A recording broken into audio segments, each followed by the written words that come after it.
Hey everybody, it's Jork. Welcome back. Hope you're doing great wherever you are in the world. Wanted to get this out here. I'm putting a link in the description as well as a pinned comment.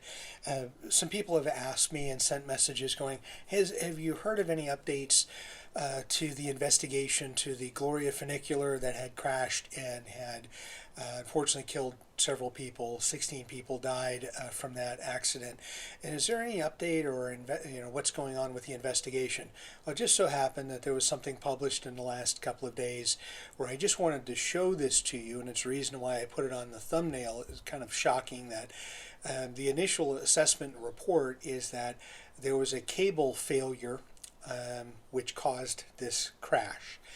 And what they're stating here is that it wasn't fit to take passengers, which is kind of shocking because that's what the funicular business is, taking passengers from one area to another, in this case from a lower part of Lisbon to a higher part of Lisbon. And Lisbon has a handful of these, as do many cities across Europe and around the world.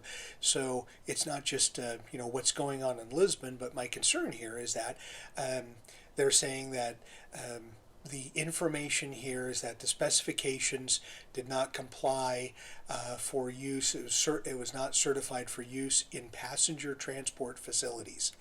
So, which, the first question is, okay, so why was that cable installed to begin with? How long was that cable there?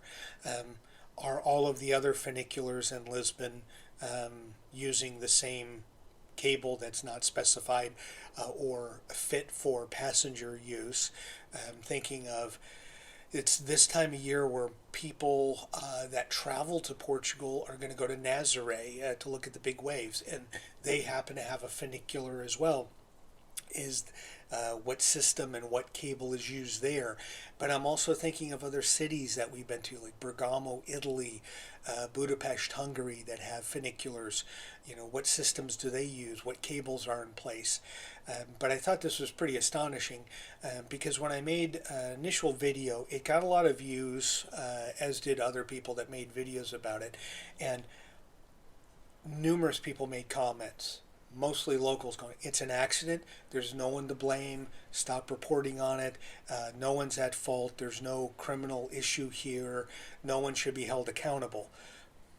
My own take on when people say no one should be held accountable, in this case it's obvious that someone, some company, many people should be held accountable for this.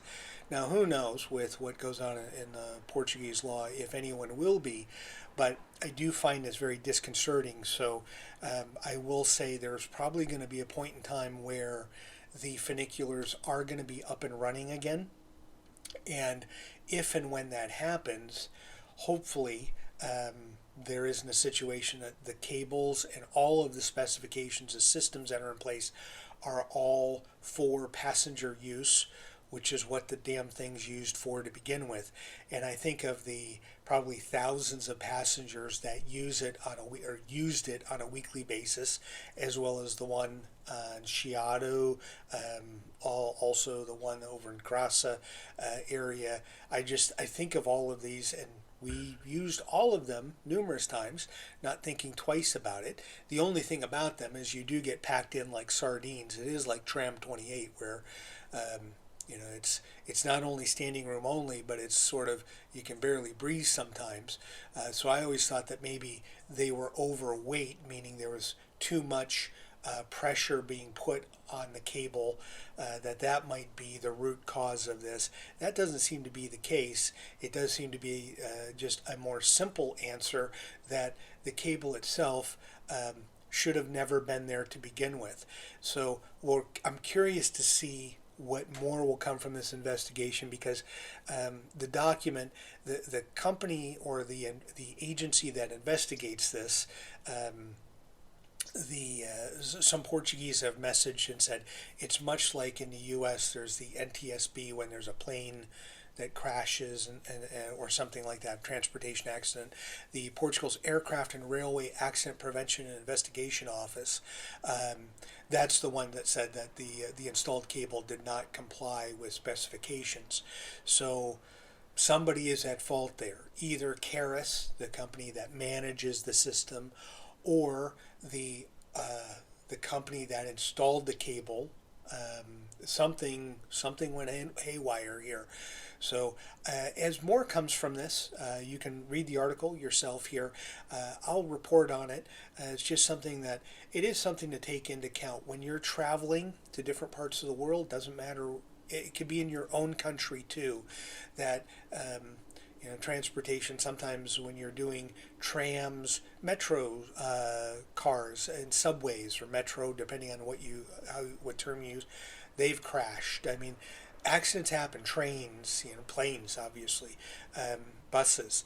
So it is something that is going to happen out there. But what is sort of inconceivable to me is that the cable, which is the lifeline, if you will, for the transportation unit, in this case the funicular, wasn't either up to code or it didn't comply with specifications. Seems like that's a major issue, and we'll see what comes from it. So hopefully there is some resolution here, and they make sure that the other funiculars are installed with the proper cable systems, and then this one, obviously, when it goes back into use, has the proper specifications and the proper cable in place. But wanted to give you an update. Several people have asked me to see if there was an update on it. There hadn't been until now. That's why I'm making the video. As always, thank you so much for watching, and enjoy your travels.